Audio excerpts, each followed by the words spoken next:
नमस्कार दोस्तों, आप सभी का स्वागत है दिल को दहला देने वाली हॉरर कहानी में। आज की जो भूतिया कहानी है यह मामूली सी है, एकदम छोटी सी कहानी है, लेकिन इस कहानी के अंदर जो आत्मा है वह मामूली आत्मा नहीं है। उसके बारे में लोगों ने अंदाजा लगाया कि अरे ये तो चलता फिरता आत्मा है, यह कुछ नहीं कर सकता, लेकिन वही आत्मा बहुत भारी पड़ा इंसान के ऊपर। उस आत्मा ने एक लड़की की हंसती खेलती जिंदगी बर्बाद कर दी। वो भी लड़की बहुत कम एज की थी, उसको नहीं पता था कि उसके साथ क्या क्या हो रहा है, और उसके घर वालों ने इस आत्मा को बहुत ही हल्के में लिया, लेकिन घर वालों को बहुत ज्यादा पछताना पड़ा।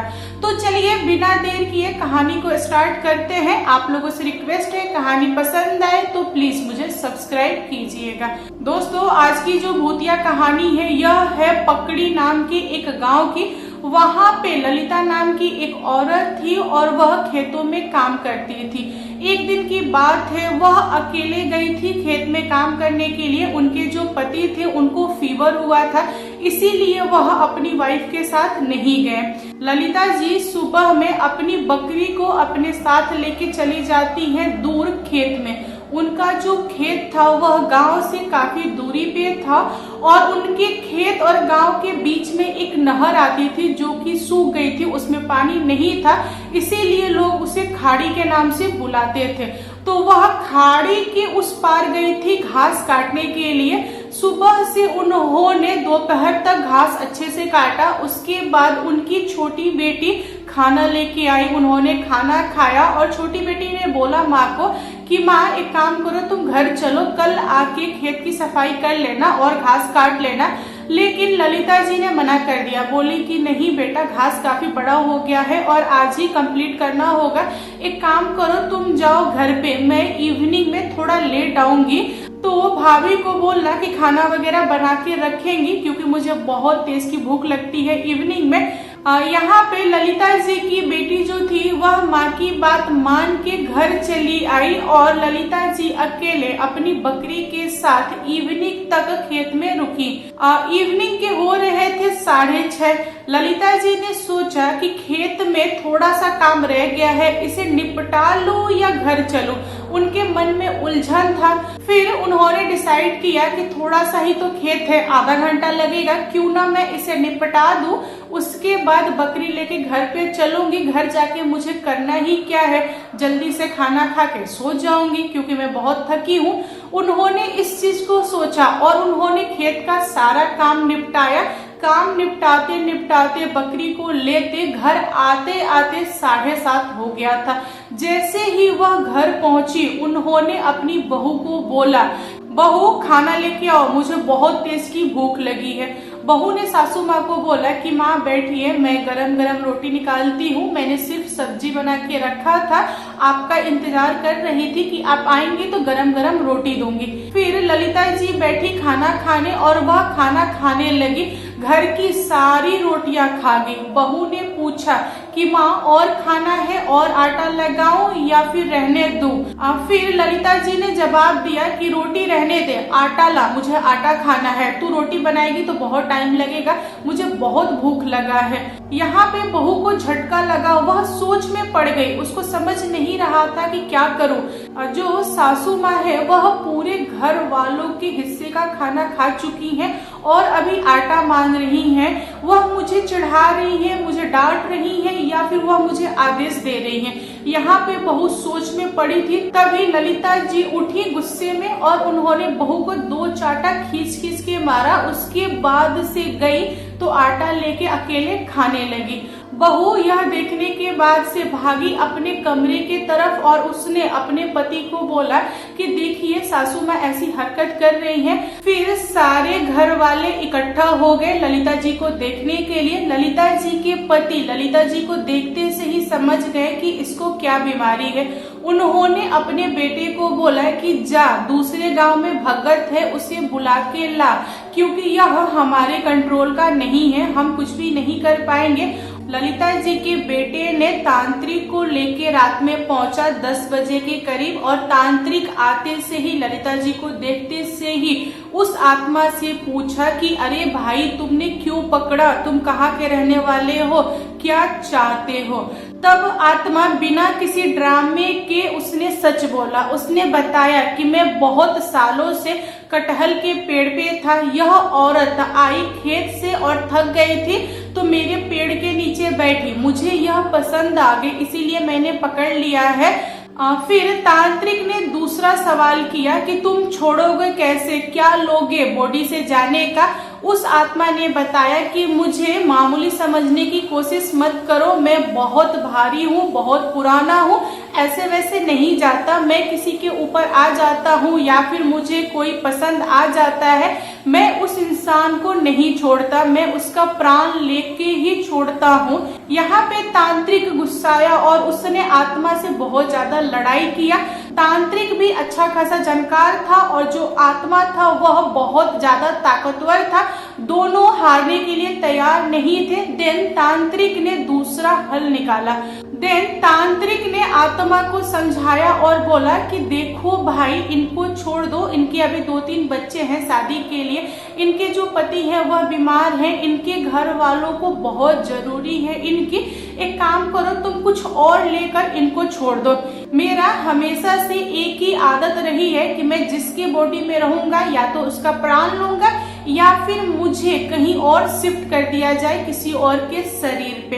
तब तांत्रिक ने घर वालों को बोला कि देखिए, अगर कोई शरीर मिल जाता है तो एक काम कीजिए, इस आत्मा को उस शरीर पे शिफ्ट कर दीजिए और अपने घर के आदमी की जान बचा लीजिए। यहाँ पे ललिता की छोटी बेटी ने दिमाग लगाया और उसने बोला कि तांत्रिक बाबा, एक काम कीजिए, आप आत्मा को निकालिए और मुझे दीजिए, मैं कहीं और शिफ्ट कर देती हूँ।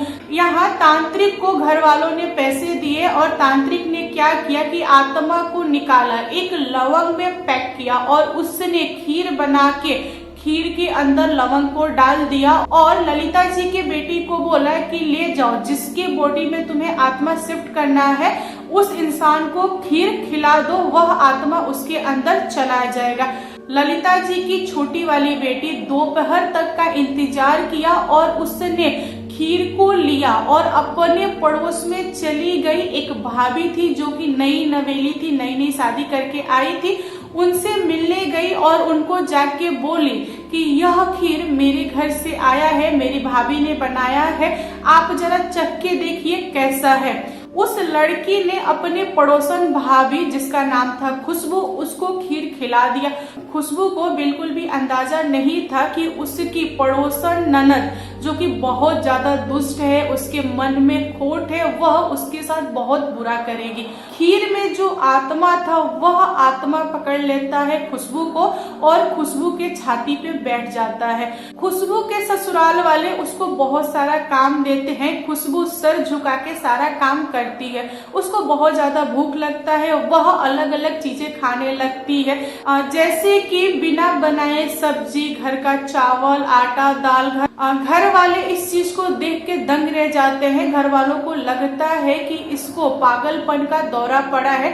घर वालों ने इसको इग्नोर मारा और उसके बाद खुशबू जाके सो जाती है। उसको ना हल्का हल्का चेस्ट में दर्द होता है और वह भागती हुई अपनी सासू माँ के पास जाती है और बताती है कि माँ, मेरे छाती में दर्द हो रहा है, मैं क्या करूँ, जो दर्द है वह बर्दाश्त लायक नहीं है, आप दवा मंगा दीजिए। खुशबू की सासू माँ बोलती है कि बहू जाके सो जाओ, रात काफी हो गई है, कल सुबह दवा मंगा दूंगी, एक काम करो थोड़ा सा बर्दाश्त करो, तुमको ना गैस चढ़ गया होगा, गैस चढ़ने की वजह से शरीर के किसी भी हिस्से में दर्द होता है। उन्होंने बहू को यह बात बोल के टाल दिया और जो घरेलू इलाज होता है वह बताया। बहू ने घरेलू इलाज किया, फिर भी उसका जो दर्द था छाती का कम नहीं हुआ। अगली सुबह खुशबू के पति ने दवा ला के दिया, फिर भी खुशबू के छाती का दर्द खत्म नहीं हुआ।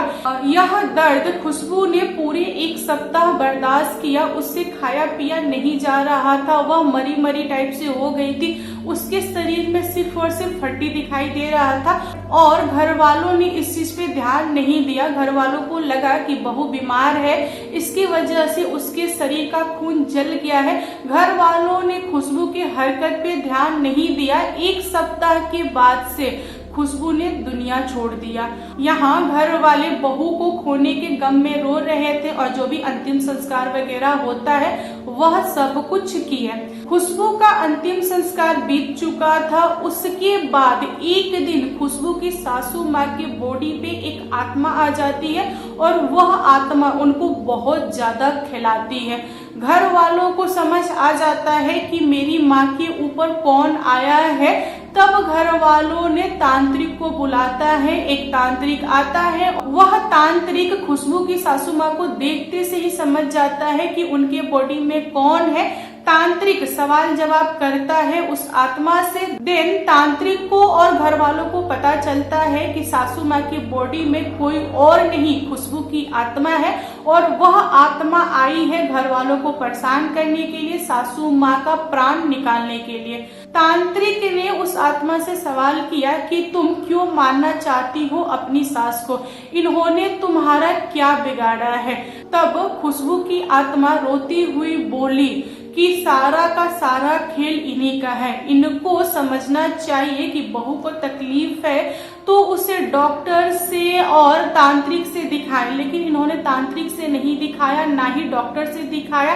मामूली दवा मंगा के मुझे खिलाया और मैं दर्द बर्दाश्त नहीं कर पाई, मैंने दुनिया छोड़ दिया। यहाँ तांत्रिक को सारा खेल समझ में आ गया। खुशबू की आत्मा रोते रोते सारा चीज बता दी कि जो पड़ोस में ननद है उसने मुझे खीर खिलाया, उसके बाद मुझे दर्द हुआ और मेरे छाती के ऊपर एक बहुत भारी आत्मा आके बैठा और वह आत्मा मुझे अपने साथ अपनी दुनिया में ले गया। आप लोगों ने मुझे नहीं बचाया, यही गलती है आपकी, मैं किसी को नहीं छोड़ूंगी।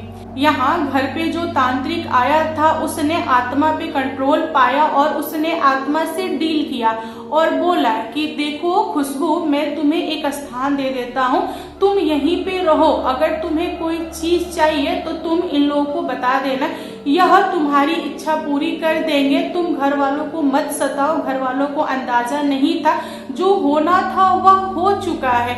अब तुम इन लोगों को मार दोगी तो तुम्हें क्या हासिल होगा, आखिर ये भी तो तुम्हारे जैसे बन जाएंगे, तो बेहतर है कि लड़ाई यहीं पे खत्म करो।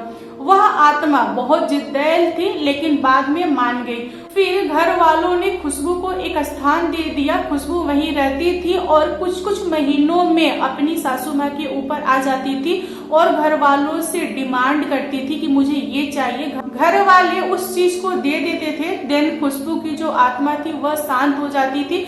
दोस्तों, खुशबू की सासू माँ जब तक दुनिया में रही उनकी बहू की आत्मा उनके ऊपर आती रही। जब उन्होंने दुनिया छोड़ा देन खुशबू की आत्मा घर के किसी दूसरे लेडी की बॉडी पे आने लगी और वह अपनी इच्छा बताने लगी। घर वालों को भी पता था कि आत्मा को कैसे शांत किया जाए, घर वाले वही चीज करते थे और इसी तरह उन लोगों की जिंदगी कट रही है। तो दोस्तों, आप लोगों को कहानी कैसी लगी कमेंट करके बताइएगा। कहानी पसंद आए तो प्लीज लाइक एंड शेयर कीजिएगा और मेरे चैनल पे न्यू आए हो तो चैनल को सब्सक्राइब करना। Thank you, bye bye.